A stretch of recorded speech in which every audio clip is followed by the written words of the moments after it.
Bien-aimés, nous voulons glorifier le Seigneur qui a permis encore que nous puissions être là dans notre émission Parole de vie, la vérité même de l'Évangile, pour que nous puissions continuer à parler de ce que nous avons commencé. Un grand thème, la chair et l'esprit. Nous avons développé beaucoup de choses au cours de cette émission, mais Dieu a voulu que nous puissions parler aussi de la chair et de l'esprit, parce que c'est un sujet tellement important pour nous qui réclamons être les chrétiens qui suivent le Seigneur Jésus-Christ. Et au cours de cette émission, je ne cesse de vous répéter toujours ce que le Seigneur lui-même a dit dans sa parole. Dans le livre d'Ésaïe 55, il a dit « Mes voix ne sont pas vos voix, mes pensées ne sont pas vos pensées. » Bien-aimés, je veux que chacun prenne conscience que nous nous sommes engagés à servir le Seigneur. Nous ne devons pas le servir comme nous le voulons. Nous devons avoir la connaissance de ses voix et la connaissance de ses pensées pour que nous puissions le servir conformément à sa volonté. C'est ainsi que le Seigneur a inspiré la parole pour que nous puissions avoir la connaissance de ses voix et de ses pensées, et que tout ce que nous faisons au sein de son Église soit conforme à ce que lui-même, il a recommandé dans sa parole. C'est ainsi la chair et le sang étant un sujet important, la chair et l'esprit plutôt, un sujet important que le chrétien doit comprendre, que ces deux mondes diamétralement opposés. Il n'est pas possible que nous puissions servir le Seigneur dans la chair. Ce n'est pas possible. Parce que ce qui est dans la chair, nous ne pouvons pas le trouver dans l'esprit. Et ce qui est dans l'esprit, nous ne pouvons pas aussi le trouver dans la chair. Ils sont opposés, comme la parole nous le dit, nous l'avons lu le mardi passé. Pour que nous comprenions bien, aimés, l'engagement de suivre le Seigneur et de le servir doit venir de notre cœur sur la base de la connaissance de sa parole. Dieu dit, mon peuple périt parce qu'il lui manque la connaissance. De quelle connaissance s'agit-elle ici? De sa parole, de comprendre ses voies, de comprendre ses pensées. La manière dont le Seigneur veut que les hommes puissent le servir. Nous ne devons pas inventer notre propre manière de servir le Seigneur. Nous devons comprendre la manière dont Dieu lui-même, dans sa parole, veut que les hommes puissent le servir. Dieu définit même le comportement de ceux qui s'engagent à le servir. Donc, nous devons comprendre ces choses si nous voulons vraiment servir le Dieu créateur du ciel et de la terre par notre Seigneur Jésus-Christ. Nous devons avoir la connaissance de la manière dont Dieu veut que nous puissions le servir, la manière dont Dieu veut que nous puissions l'adorer, prier, faire l'évangélisation, le louer au sein de l'Église. Tout est défini par sa parole. Et c'est à nous de s'humilier, de se soumettre et de mettre en pratique ce que le Seigneur nous recommande dans sa parole. Mais si nous n'avons pas la connaissance de la différence qui existe entre la chair et l'esprit, il nous sera difficile, bien-aimés, de marcher avec le Seigneur Jésus. C'est ainsi que j'aimerais que nous puissions relire le passage de Galates qui est pour nous comme un test de base sur ce sujet important, la chair et l'esprit. Si on peut nous lire le livre de Galates, chapitre 5, nous allons pas à pas, parce que c'est un moment d'enseignement pour que nous comprenions tous ce que le Seigneur nous dit dans sa parole. Nous lisons le livre de Galates, chapitre 5. Nous allons lire simplement d'abord le verset 16. Que recommande le Seigneur à ceux qui se sont engagés pour le servir. Lisons le verset 16 de Galates 5. Galates, chapitre 5, j'ai lu au verset 16, au nom du Seigneur. Je dis donc, marchez selon l'esprit et vous n'accomplirez pas les désirs de la chair. Amen. Bien-aimés, qu'est-ce que nous avons lu? Qu'est-ce que le Seigneur nous recommande dans sa parole? Dans ce livre de Galates, chapitre 5, le verset 16. Que dit Dieu? Il dit, je dis donc, marchez selon l'esprit et vous n'accomplirez point les désirs de la chair. Et d'autres versions nous parlent de la même chose. Il explique encore mieux dans ce livre de Galates, bien-aimés. Qu'est-ce que Dieu nous dit dans ce passage? Si je prends une autre version, vous allez comprendre les recommandations du Seigneur, ce qu'il nous dit dans sa parole pour que nous ne puissions pas nous tromper. Il dit, voici donc ce que j'ai à vous dire. Dieu ne s'adresse pas aux païens. Il ne s'adresse pas aux non-croyants. Il s'adresse à ceux qui ont pris l'engagement de le servir et de le suivre. Ceux qui ont pris l'engagement d'être des fils et des filles de Dieu. Qu'est-ce que le Seigneur dit? Voici donc ce que j'ai à vous dire. Laissez le Saint-Esprit diriger votre vie et vous n'obéirez plus aux désirs de votre propre nature.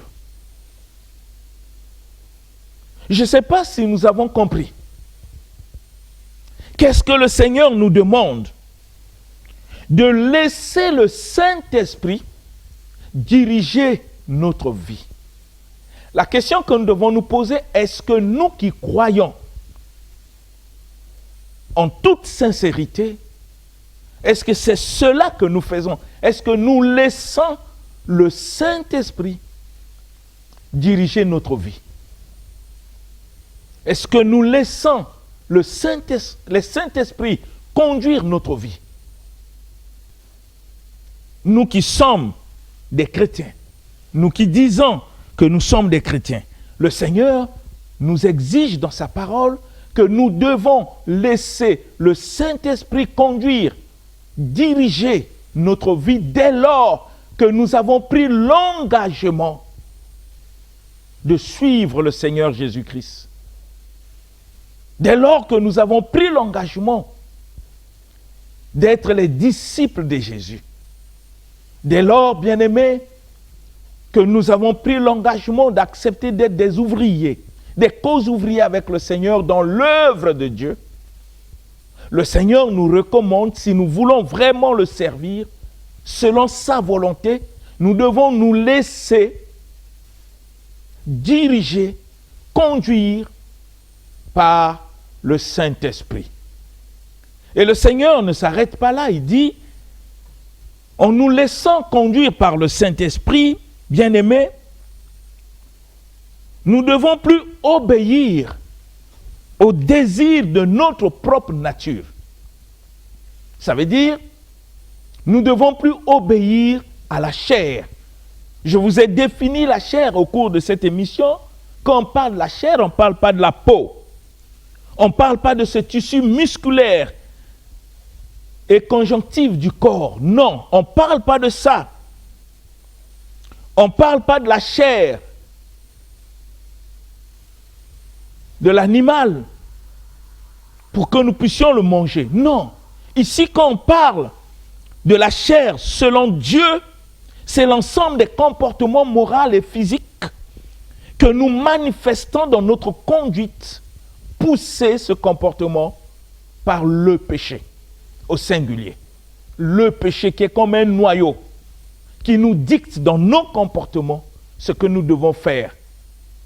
Et tous ces comportements moraux, physiques, c'est ce que le Seigneur appelle la chair, parce que ça ne vient pas de lui. Ces comportements pour source le péché. C'est de cela que nous parlons. C'est ainsi que quand nous venons au Seigneur, Dieu nous demande maintenant, puisque la chair nous a conduits, Dieu nous demande de nous laisser diriger par le Saint-Esprit. Et quand nous acceptons de laisser le Saint-Esprit conduire notre vie, nous ne devons plus jamais obéir aux désirs de notre propre nature. Comme le dit la parole dans d'autres versions, on dit obéir aux désirs de la chair. Je vous ai dit au cours de cette émission, nous pouvons poser la question au Seigneur, pourquoi nous devons nous laisser conduire par le Saint-Esprit? Nous ne devons pas seulement parler du Saint-Esprit, mais si le Saint-Esprit ne nous conduit pas, la question, qui sommes-nous devant Dieu? Parce que ceux qui croient au Seigneur, ceux qui le servent, en esprit, en vérité, sont des personnes qui ont pris l'engagement, la décision de ne plus accomplir les désirs de la chair, mais se laisser conduire par le Saint-Esprit. Et la parole nous explique pourquoi Dieu nous exige cela. C'est ainsi que le verset 17 nous répond. Lisons le verset 17 de Galates 5. Que dit les Écritures? Galates chapitre 5, je lis au verset 17. Au nom du Seigneur, car la chair a des désirs contraires à ceux de l'esprit, et l'esprit en a de contraires à ceux de la chair. Ils sont opposés entre eux, afin que vous ne fassiez point ce que vous voudriez. Amen. Quand nous posons la question au Seigneur, pourquoi nous ne devons plus accomplir les désirs de la chair, le Seigneur nous répond dans sa parole. Il dit des raisons. Car notre chair a des désirs contraires à ceux de l'esprit. Notre chair a des désirs contraires à ceux de l'esprit, et l'esprit en a de contraires à ceux de la chair. C'est ce que dit la parole dans Louis II. Car la chair a des désirs contraires à ceux de l'esprit, et l'esprit en a de contraires à ceux de la chair. Écoutez bien, ils sont opposés entre eux, afin que vous ne fassiez point ce que vous voudriez. Voilà ce que dit les Écritures. La chair a des désirs contraires à ceux de l'esprit, et l'esprit en a de contraires. À cause de cela, le Seigneur exige à ceux qui croient en lui de ne plus se laisser conduire par la chair. Cela sous-entend que une église est composée des frères et sœurs qui ont accepté de laisser le Saint-Esprit conduire leur vie et qui n'acceptent plus à obéir aux désirs de leur propre nature. D'autres versions nous enseignent aussi la même chose pour dire car notre propre nature a des désirs contraires à ceux de l'esprit et l'esprit en a de contraires à ceux de notre propre nature. Ils sont complètement opposés l'un à l'autre. De sorte que vous ne pouvez pas faire ce que vous voudriez. C'est une exigence. Le chrétien véritable ne doit plus faire ce que lui il veut. Et la question que nous devons nous poser, si je n'arrive plus à faire ce que je veux, je dois faire quoi exactement? Mais dès lors j'ai pris l'engagement d'être chrétien, dès lors j'ai pris l'engagement de suivre le Seigneur Jésus-Christ, à partir de ce moment, je lui dois soumission et obéissance dans l'accomplissement de tout ce que le Seigneur m'exige dans sa parole. Donc ce que je dois faire dans ma vie, c'est ce que le Seigneur me demande, c'est ce que le Seigneur m'exige dans sa parole. Nous allons voir ces choses pour que vous compreniez qu'est-ce que Dieu nous demande, qu'est-ce que Dieu exige à ceux qui se sont engagés pour le servir. Déjà à ce niveau, quand nous posons la question, est-ce que nous faisons exactement ce que le Seigneur attend de nous?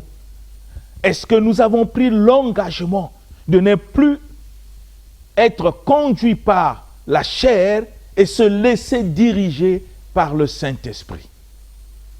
Est-ce que ce sont des décisions que nous avons prises dans notre cœur parce que c'est une exigence de notre Seigneur Jésus-Christ à ceux qui ont cru et à ceux qui veulent le suivre et le servir? L'église n'est pas un lieu d'enthousiasme où on vient pour chercher les mariages, pour chercher, c'est pas la prospérité, pour chercher des choses qui sont liées à notre vie. Oui, se marier, c'est pas un péché. Être riche, c'est pas un péché. Mais ce n'est pas des raisons qui nous amènent à aller à l'église pour servir le Seigneur. Quelqu'un qui s'engage pour aller à l'église, il faut qu'il dispose son cœur à accepter de se soumettre à la parole pour être dirigé, non par sa chair, mais par l'esprit.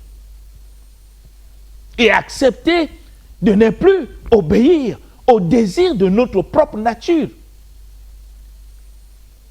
Si mon cœur n'est pas prêt à le faire, la question que je pose toujours au cours de cette émission, quelle est la raison qui m'amène à l'église? Si au fond de mon cœur, bien-aimé, je ne suis pas prêt à m'humilier, à me soumettre à la volonté de Dieu, quelles sont les raisons qui m'amènent à l'église? Parce que Dieu ne veut pas que je puisse continuer à vivre selon la chair. C'est ainsi que quand le Seigneur nous révèle pour dire la chair et l'esprit sont opposés, complètement opposés, et le Seigneur dit afin que vous ne puissiez plus faire ce que vous voudriez. Je ne sais pas si j'entends, je ne sais pas si je comprends ce que le Seigneur attend de moi, de ne plus faire ce que je veux. Parce que ce que je veux par mon propre chef vient de ma chair, vient de ma nature humaine, cette nature qui est polluée par le péché. Et Dieu me transmet sa nature divine par sa parole, en me montrant ce que je dois faire pour que je puisse plus marcher ou être dirigé par la chair, mais pour que je me laisse conduire par le Saint-Esprit. Parce que nous parlons souvent du Saint-Esprit, les gens parlent, j'ai le Saint-Esprit. Comment pouvez-vous expliquer que quelqu'un qui est plein du Saint-Esprit continue à manifester dans son comportement les désirs de la chair? Comment pouvez-vous l'expliquer? Comment on peut l'expliquer? Est-ce que vraiment, qu'en nous disant que nous avons le Saint-Esprit, nous savons de quoi nous parlons? Si par notre nature, par notre conduite, nous continuons à manifester les œuvres de la chair, posons-nous la question, est-ce que vraiment nous avons le Saint-Esprit? Parce que le Seigneur nous demande de nous laisser conduire par le Saint-Esprit. Quand le Saint-Esprit nous conduit, nous ne pouvons plus manifester les désirs de la chair. Parce que Dieu refuse que toute personne qui s'engage pour le suivre, pour le servir, il ne doit plus obéir au désir de la chair, au désir de sa propre nature. Nous ne devons plus obéir. C'est une exigence de Dieu. Ça ne vient pas d'un pasteur, ça ne vient pas d'un apôtre ou de je ne sais pas qui, mais ça vient de Dieu. Et cette parole concerne les pasteurs, les apôtres, les prophètes, les évangélistes, les anciens, les diacres, les fidèles et tous ceux qui s'engagent à servir le Seigneur. Ça concerne tout le monde. On ne peut pas se réclamer serviteur de Dieu et continuer à vivre selon la chair. C'est incompatible avec la vie spirituelle auquel Dieu nous communique par sa parole. Il y a cette incompatibilité parce qu'ils sont opposés, complètement opposés. Ça veut dire que vous ne pouvez jamais trouver les œuvres de la chair dans l'esprit et vous ne pouvez pas trouver les œuvres de l'esprit dans la chair. Ça n'existe pas. Ils sont complètement opposés. Mais bien-aimés, vous qui m'écoutez, être chrétien, ce n'est pas quelque chose d'enthousiasme. C'est une question de vie. Ce n'est pas une question que les gens sachent que tu pries. Non, c'est une question de vie. C'est ainsi que Dieu nous exige ces choses. Si vraiment notre engagement de le suivre est sincère. Vous comprenez avec moi pourquoi Jésus lui-même exigeait à ceux qui veulent être ses disciples de commencer dans leur vie par la repentance. Je l'ai dit au cours de cette émission que la repentance est une décision que chacun individuellement doit prendre pour s'engager à servir le Seigneur. Si notre repentance est vraie, l'obéissance à des exigences de Dieu par la parole sera pour nous quelque chose de facile. Parce que nous avons décidé de tout notre cœur à être des disciples, des ouvriers, des chrétiens, pour servir notre Seigneur Jésus-Christ. Et pour le servir, Dieu nous demande de nous laisser conduire, diriger par le Saint-Esprit. Je ne sais pas si nous comprenons ce que Dieu nous demande. Je ne sais pas si nous sommes prêts à le faire.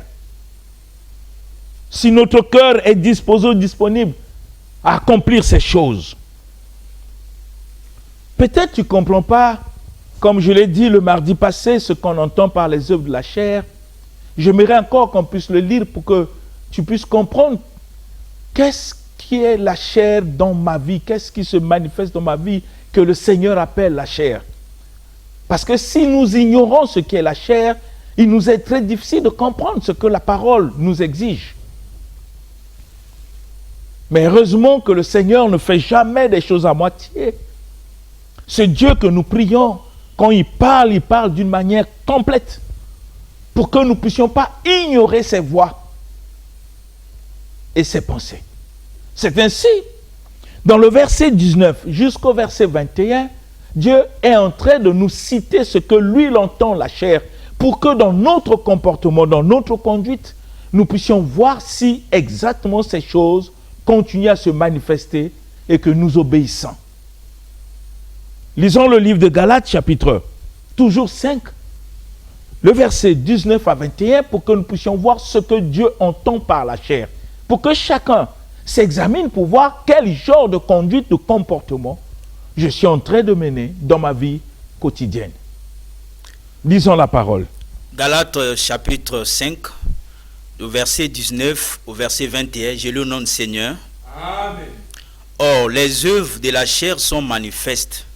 Ce sont l'impudicité, l'impureté, la dissolution, l'idolâtrie, la magie, les inimitiés, les querelles, les jalousies, les animosités, les disputes, les divisions, les sectes, l'envie, l'ivrognerie, les excès de table et les choses semblables. Je vous dis d'avance, comme je l'ai déjà dit, que ceux qui commettent de telles choses n'hériteront point le royaume de Dieu. Amen. Bien-aimés, en lisant la parole, vous comprenez avec moi comment Dieu est tellement clair, précis dans ce qu'il dit dans les Écritures. Le Seigneur est en train d'énumérer les œuvres que la parole appelle la chair, pour que chacun s'examine si ce genre de comportement existe encore en toi. Tu vas comprendre qui tu es dans le Seigneur. Est-ce que c'est l'esprit qui te conduit ou c'est la chair? Le Seigneur dit dans sa parole que les œuvres de la chair sont manifestées. Sont manifestes, ces œuvres. Quels sont les comportements de la chair? On nous parle, c'est l'impudicité. Dans l'impudicité, vous allez regarder dans d'autres versions, on parle de l'immoralité. Dans d'autres versions, on parle de l'immoralité sexuelle. L'impudicité. Et vous voyez, c'est l'ensemble de beaucoup de choses là à l'intérieur. On ne peut pas seulement être impudique parce qu'on vit dans l'immoralité sexuelle, mais on peut être impudique dans son langage. On peut être impudique dans son habillement. Parce qu'en réalité, l'impudicité est le contraire de la pudeur. Une personne qui manque de la pudeur est impudique. Et ça, le Seigneur ne veut pas le voir au milieu de ceux qui se sont engagés pour le servir. Dieu ne veut pas le voir. L'immoralité même sexuelle, Dieu ne veut pas que ça soit cité au milieu de ceux qui s'engagent à le servir. C'est ainsi qu'il nous demande, laissez-vous être dirigés par le Saint-Esprit. Pour que ces choses ne puissent plus être manifestes. Et lui-même, le Seigneur, nous demande de ne plus obéir à ses désirs Quels sont des désirs auxquels on ne peut pas obéir, que Dieu qualifie de charnel? L'impudicité. L'impudicité fait partie de ces désirs. L'immoralité, ça fait partie de ces désirs. Cette immoralité sexuelle, c'est ce que Dieu ne veut pas. C'est les choses qu'on faisait avant, mais quand nous venons, on lui dit non, vous ne devez plus obéir à des désirs charnels. Et parmi les désirs charnels, vous avez l'impudicité. Est-ce que nous continuons à le faire? Nous qui disons être chrétiens, est-ce que vous pensez qu'en continuant à le faire, nous sommes vraiment les disciples de Jésus? Si lui-même il exige qu'il ne veut plus trouver ces choses dans notre vie, si nous voulons le servir, nous devons nous séparer de ces choses afin de laisser le Saint-Esprit nous conduire pour que nous puissions plus obéir aux désirs de notre propre nature ou aux désirs de la chair. Il n'y a pas seulement l'impudicité, mais le Seigneur nous parle aussi de l'impureté. On peut être impur dans notre cœur. L'impureté. L'impureté fait partie de ce que Dieu appelle les désirs de la chair. Et ça fait partie des désirs de la chair.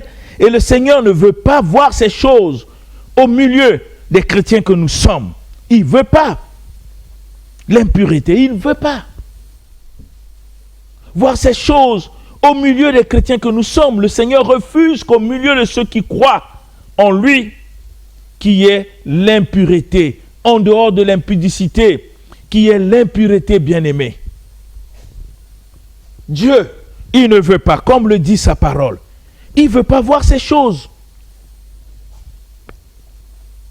Et dans l'impureté bien-aimée,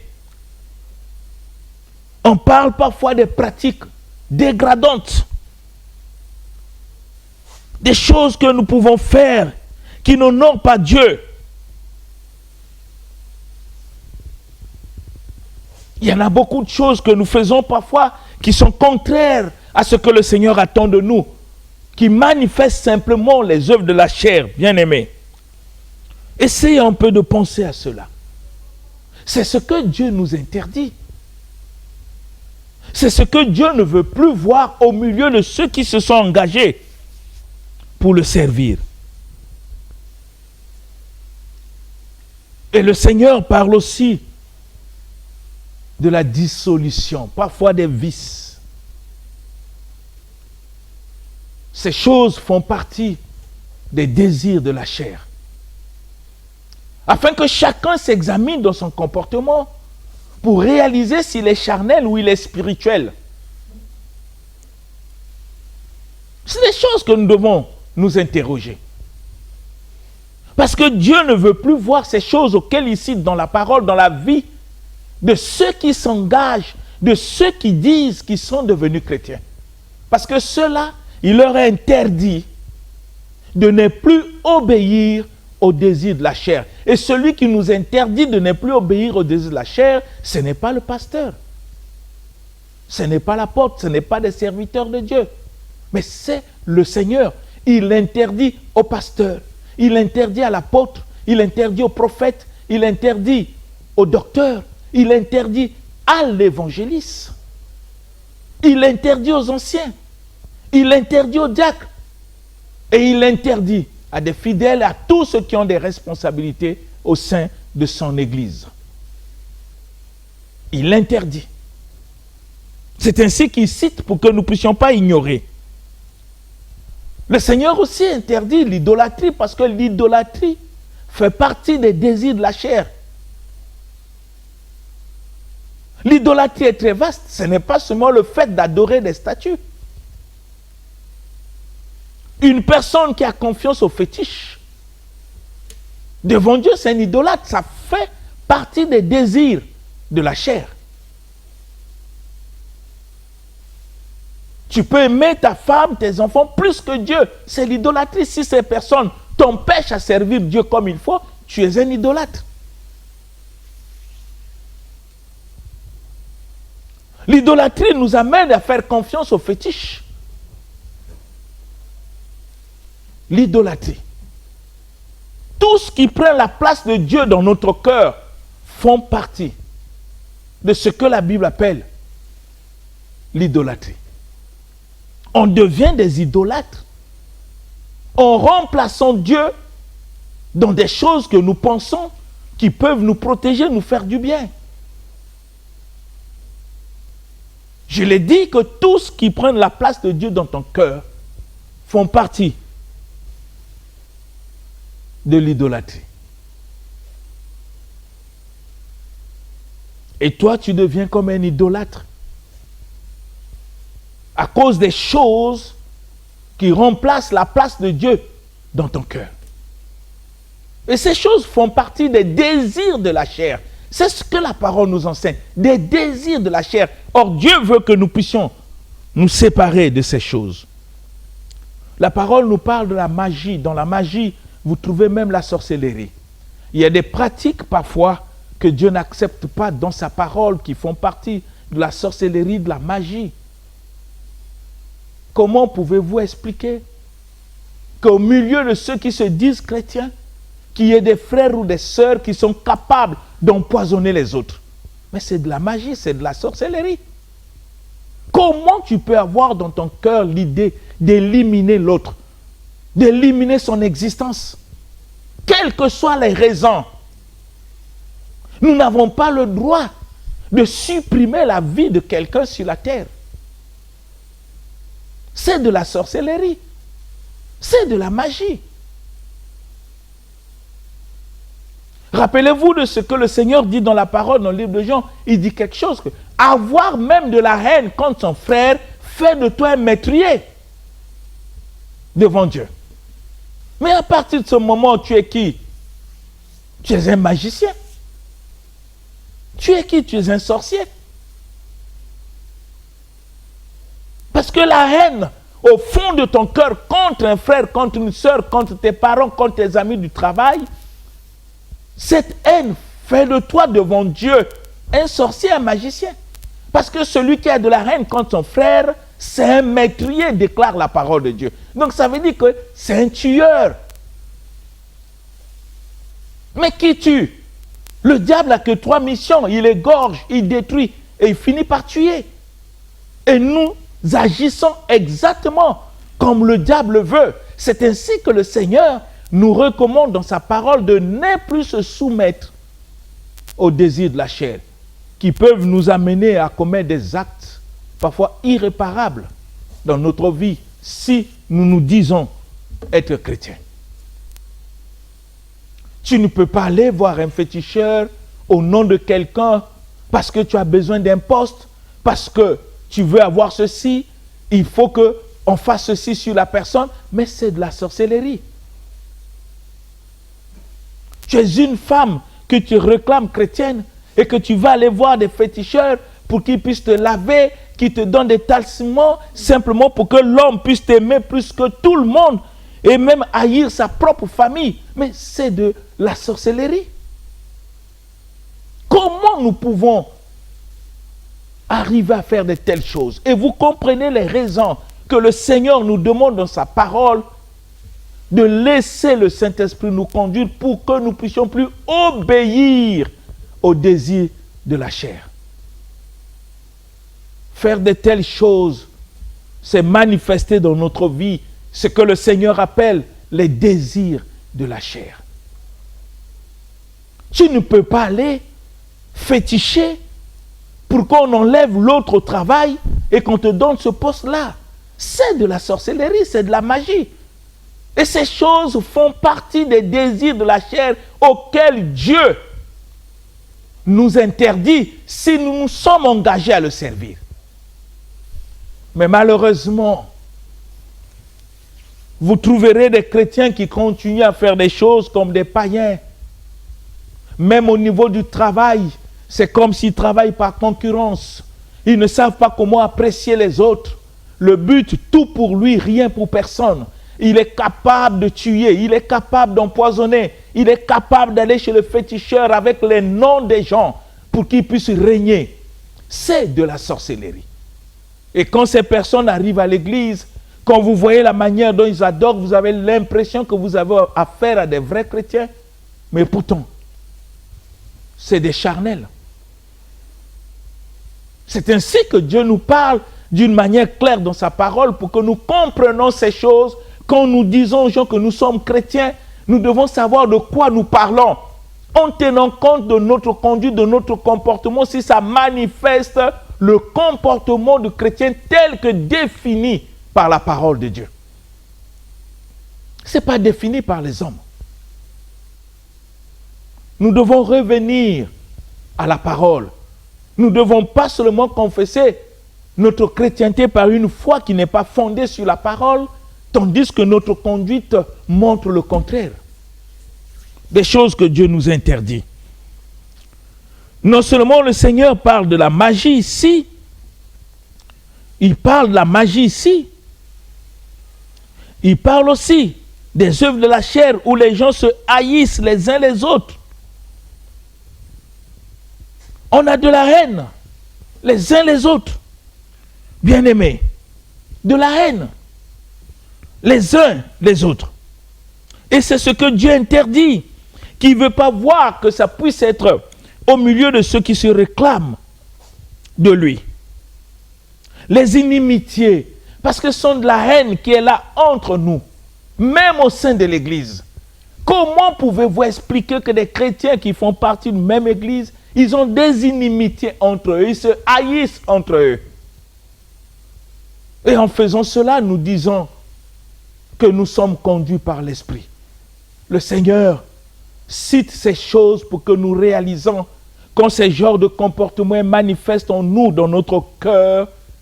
Ces choses s'appellent dans la Bible les désirs de la chair, auxquels le Seigneur veut que nous puissions plus nous soumettre afin de laisser le Saint-Esprit conduire notre vie.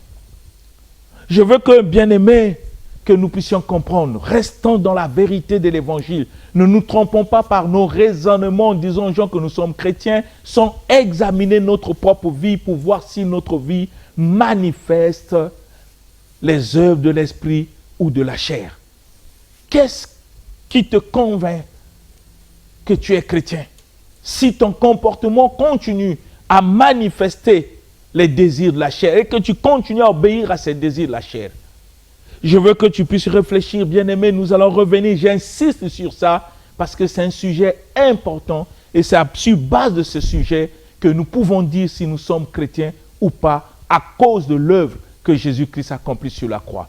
Que le Seigneur nous aide à comprendre ces choses et à marcher non comme nous voulons, comme lui le veut. C'est au nom de Jésus-Christ que je le demande. Amen.